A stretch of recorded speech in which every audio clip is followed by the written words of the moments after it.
Right, welcome back to the channel everyone. So I've taken the BSA out. As you can maybe see, perhaps not because it's quite far away, I've applied ACF 50 to all of the exposed fasteners, the engine, the wheels and spokes, and basically everything metal that I think could corrode. I've put ACF 50 on. It has given the bike a little bit of a sheen, which I wasn't totally keen on, but overall, if that lets me take the bike out on a day like today, when it's dry in the sky but the road's covered in muck and wet, then I think that it's a worthwhile exchange. So I've been out back on the BSA today, thoroughly enjoying it. I've actually taken the ING's heated gloves out, haven't had to put the heating on because they're warm enough as they are. And talking of product placement, that's actually the topic of the video today.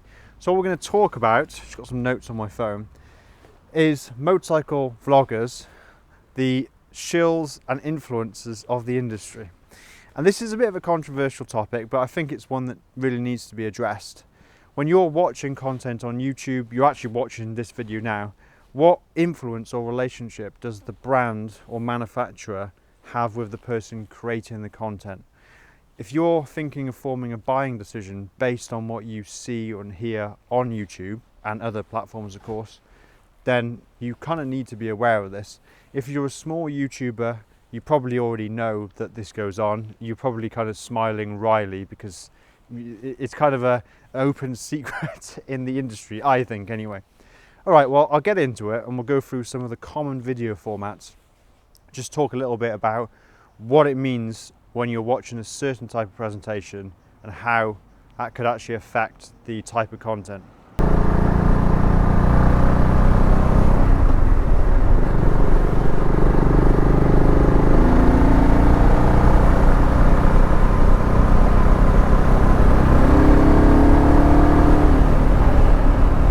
Okay, so number one is bike launches. So if you're thinking of a launch, many content creators or journalists have been invited to a set location. There's many examples of the bike. Everyone goes out, test rides the bike, and then you form an opinion of the bike, and then you present some kind of video content or a blog, usually video content today's day and age.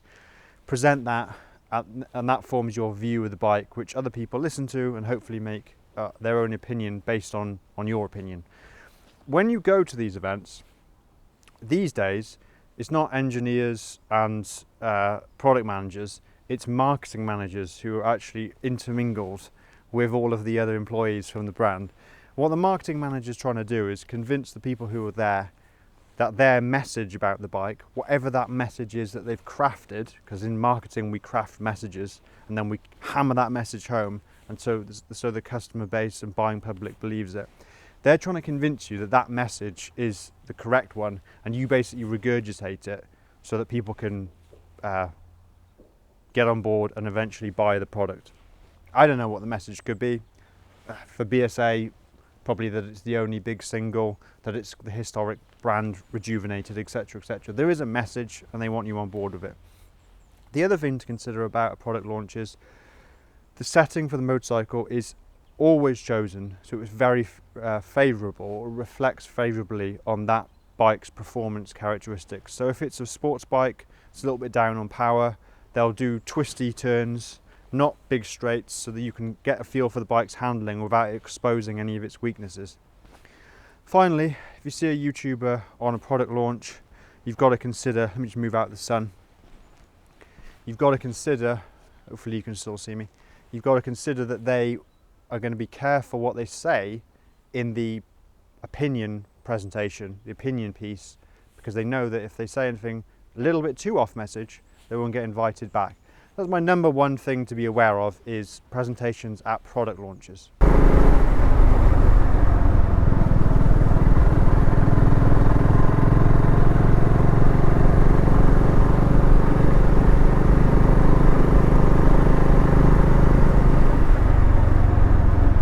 Right, number two is the very active content creator who pumps out motorcycle reviews, and there's a huge volume of bikes, and usually whatever is said about the bike is overwhelmingly positive. It's also not very technical. Now watch reviews like this and you'll get a feel for what I mean. You'll just get words like nice, brilliant, really good, super. They're just unqualified adjectives that don't really go into a basis or a reasoning for that opinion. So I could say, the BSA feels great, engine feels amazing, suspension's perfect, the brakes are more than adequate, and oh, that's nice. We've got some church bells ringing.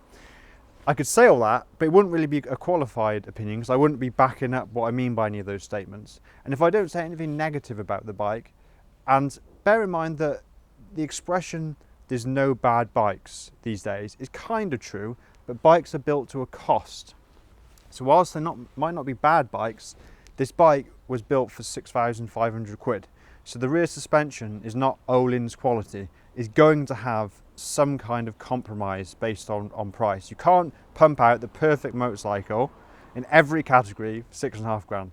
So whilst things aren't bad anymore, they don't leak oil or anything like that from factory, there are compromises based on cost, like the switchgear on the BSA, for example. Not my favourite switchgear, built down to a price. So be a little bit careful of reviewers that are just pumping out material, and it's usually positive. And don't forget, there's a relationship between the person lending them the motorcycle, who generally wants a positive review or positive content on that bike. So people watch it and they think, oh, okay, it's a good bike, I might consider going for a test ride.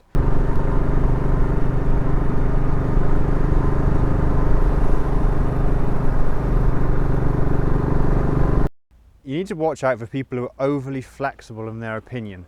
So for example, if their opinion changes just like the wind, obviously they're just switching message, like some politicians that we all know and love. They're just switching the message based on the prevailing wind at the time. That's a little bit of a thing to watch out for.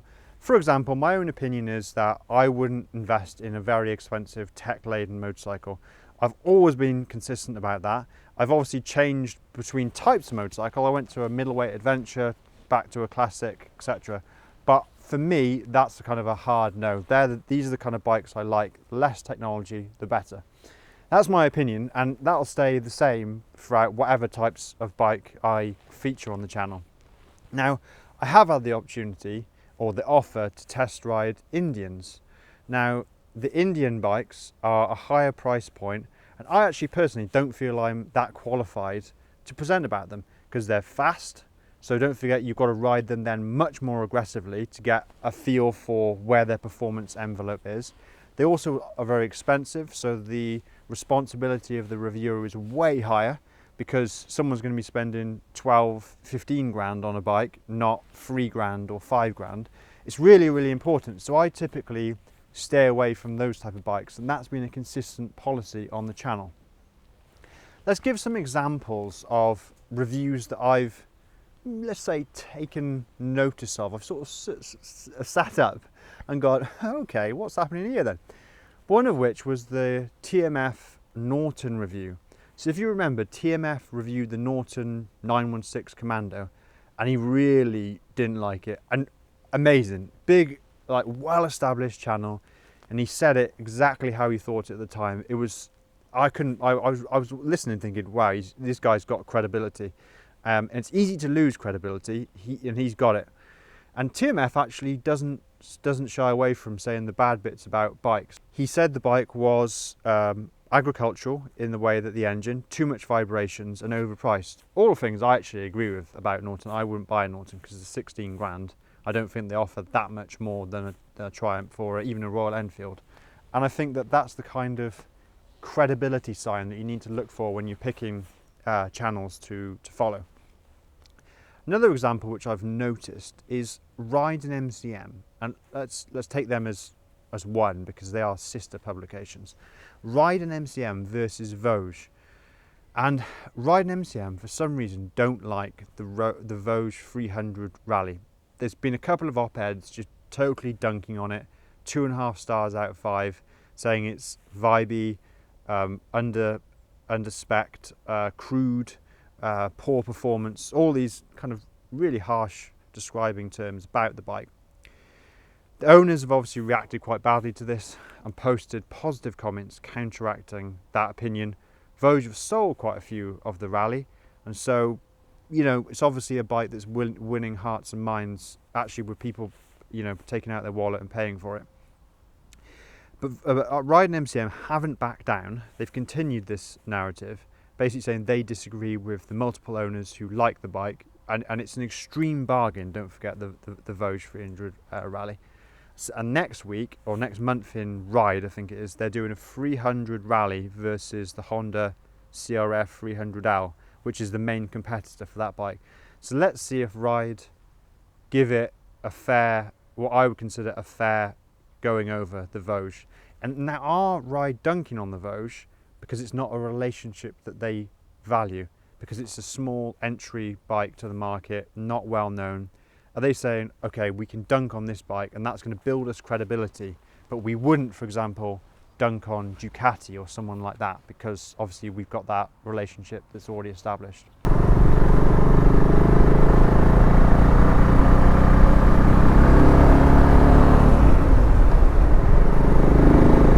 Right, general points. If you're on YouTube, people seem to think that you're your own boss. I don't think that's true at all. You are basically a paid contractor for YouTube, which is a multi-billion-dollar software company, one of the biggest companies in the world. You can't say whatever you want. I can't, for example, say my opinion of the last 2 years, for example, of some of the things that have happened or taken place. If YouTube disagrees with it, they can just block me and demonetize me or shadow ban me. So you want to really understand that YouTube isn't this free platform. I can't just say what I want. On a smaller scale, people who are talking about motorcycles can't really just totally all this negative stuff and dunk on brands left, right and centre, because even though that controversial point of view will get a few views, there's no relationship with anyone who's going to give you a motorcycle. So you'll just be out in the cold. And people know that, so they typically don't give very bad reviews. You won't find many objectively bad reviews on YouTube. Okay, so now we know all that, what do you actually do about it? Well, my advice would be to look at multiple reviews. Don't take my word for it, or don't take my word for it, full stop. This is mainly an entertainment channel. But look at multiple reviews, different people's opinions, big channels, small channels. Try and get an informed opinion of the product or motorcycle that you're looking to buy. And also, yeah, just try and consider the source and the setting of the video. Those are two things to consider when you're looking at a purchase decision, especially one as big as a motorcycle. Oh, absolutely love it, yeah. My daughter, I'm 16 September, my daughter bought me one from the 60th, and I haven't been out on it yet. Oh no, how come? Just haven't had the time. Doing our race car stuff, so I just haven't had the time. I just saw it there and I thought, got to ask him how he's found it. Well, I've had mine since mid-September, and I think it's fantastic. It's a lovely ride. It's a lovely ride. I've got the green, which is actually the entry model. Mine's a black one, because my granddad had a BSA 650 Gold Star on the sidecar. Yeah, yeah. And I always remember it, and he used to take me on it. That's why my daughter bought me one for well, that's a nice present. So, yeah. And you find it good. I really love it. It's a good replica, isn't it? Yeah, we know it's not an original BSA. It's got the radiator on there, which some people don't like. But yeah, it's. I bought mine second hand because I wanted to. I didn't want to pay the full price. I was cost sensitive, really. But yeah, I got it nearly new, so I had 227 miles on her when I got her from Completely Motorbikes in Worcester. And then I've done another 250. So a bit like you, I haven't been out that much because of the weather.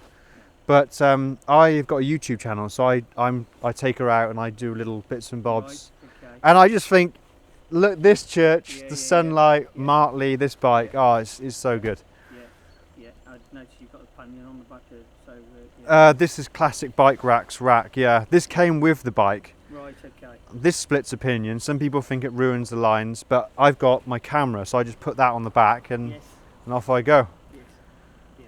But but she does lovely ride on it, basically. Well, I hope you get out on yours. Yeah. Yeah. Yeah, I need to. Right, well, it was a lovely chat about the BSA Gold Star. I haven't actually met another owner out in the wild before, so that was really nice. Back to what I was saying. Yeah, look at owners' reviews. So this is a super powerful tip.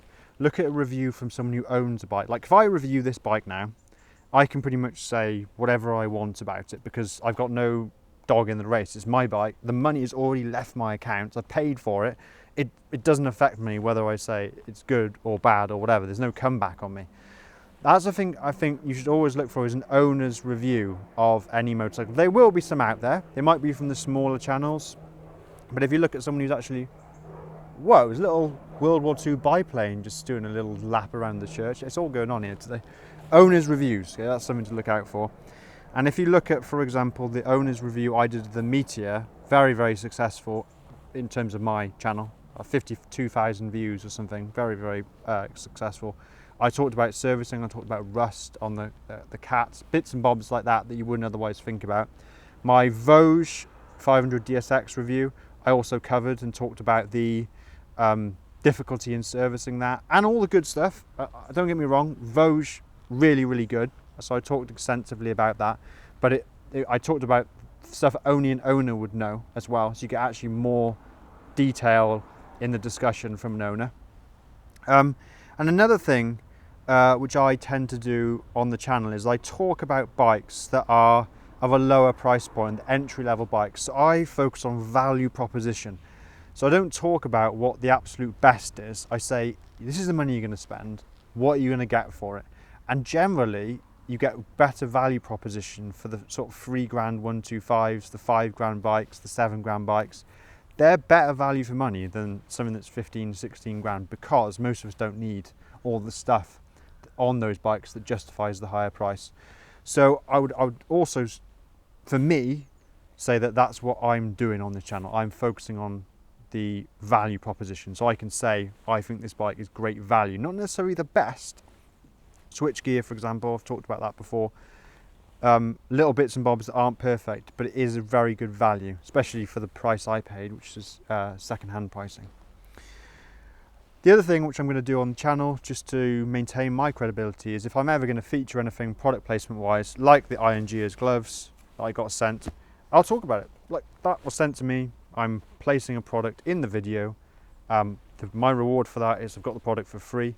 If I'm being sent a bike, then I say, this is the bike I've been sent, thanks very much to the person who lent it to me, but they've had no input in saying the bike, I should say anything on or off message, I just get it.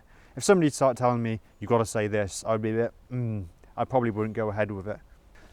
Alright guys, well let's finish the video there. I think it's an important topic to get out there, is influencers in the industry. Don't like name and shame everyone in my comments, it's not really the point of the video, but if there is an opinion that you have about the way reviews are presented, have you bought something after seeing it in a review and perhaps it didn't turn out exactly like it was made out to be, or has something been the subject of groupthink? Have you just seen all of this stuff online that's brilliant, people just parroting the same message, and then you get the bike and your experience is actually different?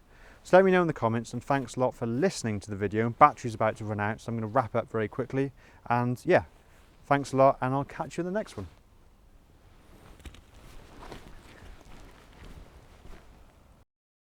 It's stuck in the garage on a trickle charger at the moment. But well, it's nice. I promised I'm going to get out next year when the weather. Yeah. They're an extremely good replica of the original. Yeah. To me, it looks like an old bike. My dad, who's 70, he's not really been that interested in any of my other bikes, but this, he was all over it, sitting on it, just getting a feel for it. He really liked it. So yeah, he said his friend had a old BSA when he was young, and he kind of brought back the memories of that. Well, my daughter bought me the new one because obviously it's electric start, and she said, I just thought of you, Dad, because you were telling us all the stories about starting your granddad's bike because they got that much compression, and there was a way of starting. You had to kick them down, didn't you? You had to just get them just right, but then you had to sort of like literally jump away because it would take your leg off. Yeah. Colour? Yeah, Highland green. Yeah. I've coated mine in some of this ACF 50 stuff, just so I can ride it a bit more comfortably in this weather, and it doesn't. Yeah, hopefully it won't go rusty or anything. But yeah. No, lovely. I'll let you crack on. Thanks a lot. Yeah, thanks for chatting about it. Nice to meet someone else who's got one. Yeah, just the radiator, isn't it? Yeah, yeah. The newest ones, that's been tidied a little bit. I don't know whether it's smaller physically, but it's the shroud is a different style. I think mine's got the same. Yeah. Mine's the same as mine's a 73 plate. I'm sure it's the same size as well. Oh, 73. Oh, mine's 72. So mine's one of very early. Yeah. The 73 is new. Yeah. One. And the only thing I am going to change on, because my granddad's bike was a lot of chrome. It was black and chrome. Yeah. Everything was black and chrome. I'd like to get the chrome mirrors. Oh, which are on the Legacy. You can buy them. Yeah. Yeah. Yeah. I just think it just set it off. Yeah. Lovely. Right, we'll have a nice walk. Take care. Yeah. See you.